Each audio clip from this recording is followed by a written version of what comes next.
नमस्कार। सीडीएस और एनडीए 2026 की तैयारी में जुटे सभी एस्पिरेंट्स का स्वागत है। आज हम 5 ऐसे हाई इंपैक्ट शब्दों पर बात करेंगे जो एग्जाम में आपकी बहुत मदद कर सकते हैं। अच्छा, सबसे पहले एक सवाल आता है मन में कि वोकैबुलरी यानी कि ये शब्द वगैरह आखिर डिफेंस के एंट्रेंस एग्जाम में कितने ज़रूरी हैं।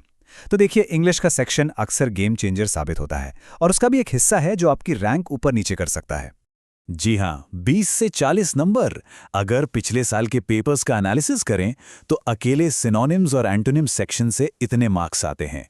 तो मतलब साफ है, वोकैबुलरी पर कमांड हासिल करना सिर्फ पढ़ाई नहीं बल्कि एक बहुत ही स्मार्ट स्ट्रेटेजिक मूव है। तो चलिए फिर शुरू करते हैं। हम 5 ऐसे हाई फ्रीक्वेंसी शब्दों को देखेंगे जो बार बार एग्जाम में आते हैं। हम उनके मतलब, सिनोनिम्स और एंटोनिम्स को अच्छे से समझेंगे ताकि ये दिमाग में एकदम फिट हो जाएं। तो हमारा पहला शब्द है अबंडेंट। ये शब्द किसी ऐसी चीज के बारे में बताता है जो जरूरत से कहीं ज्यादा हो। इसका सीधा सा मतलब है कोई भी चीज जो बहुत सारी मात्रा में हो, जिसकी कोई कमी ना हो। जैसे प्रचुर मात्रा में। सोचिए एक ऐसा रिसोर्स जो कभी खत्म ही ना हो रहा हो। अब यहाँ पर जो कॉन्ट्रास्ट है वो देखने लायक है। एक तरफ हैं इसके सिनोनिम्स जैसे प्लेंटिफुल, एम्पल और प्रोफ्यूज। ये सभी शब्द ओवरफ्लो या ज़रूरत से ज़्यादा होने का एहसास देते हैं। वहीं दूसरी तरफ हैं इसके एंटोनिम्स जैसे स्केर्स, इनसफिशिएंट और मीगर, जो सीधे सीधे कमी की तरफ इशारा करते हैं। चलिए, अब हमारे दूसरे शब्द पर आते हैं और ये एक ऐसी क्वालिटी है जो हर डिफेंस एस्पिरेंट के लिए बहुत बहुत जरूरी है।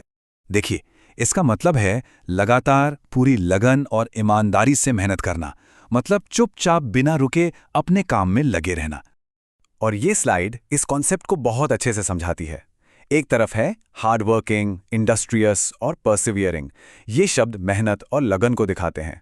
और दूसरी तरफ लेजी, इंडोलेंट और नेग्लिजेंट, जो इसके एकदम उल्टे हैं, मतलब आलसी या लापरवाह। हमारा तीसरा शब्द है ऑब्स्टिनेट। ये एक बड़ा ही पावरफुल शब्द है और अक्सर किसी जिद्दी इंसान के लिए इस्तेमाल होता है। इसका मतलब है ऐसा स्वभाव जो किसी भी कीमत पर झुकने को तैयार ना हो। कोई ऐसा जो अपनी बात पर चट्टान की तरह अड़ा रहे, चाहे कोई कितना ही समझाए। यहां पर भी तुलना एकदम साफ है। देखिए, स्टबर्न, अनयील्डिंग और एडमेंट, ये सभी शब्द उस जिद्दीपन और मजबूत करते हैं। और इसके ठीक उलट फ्लेक्सिबल, कंप्लायंट और यील्डिंग, ये उन लोगों के लिए हैं जिन्हें आसानी से मनाया जा सकता है। अगला शब्द है कैंडिड। ये शब्द बातचीत में ईमानदारी और सीधेपन से जुड़ा है। कैंडिड होने का मतलब है बिना किसी लाग लपेट के एकदम सीधी और सच्ची बात करना, सच्चाई को घुमा फिराकर पेश न करना।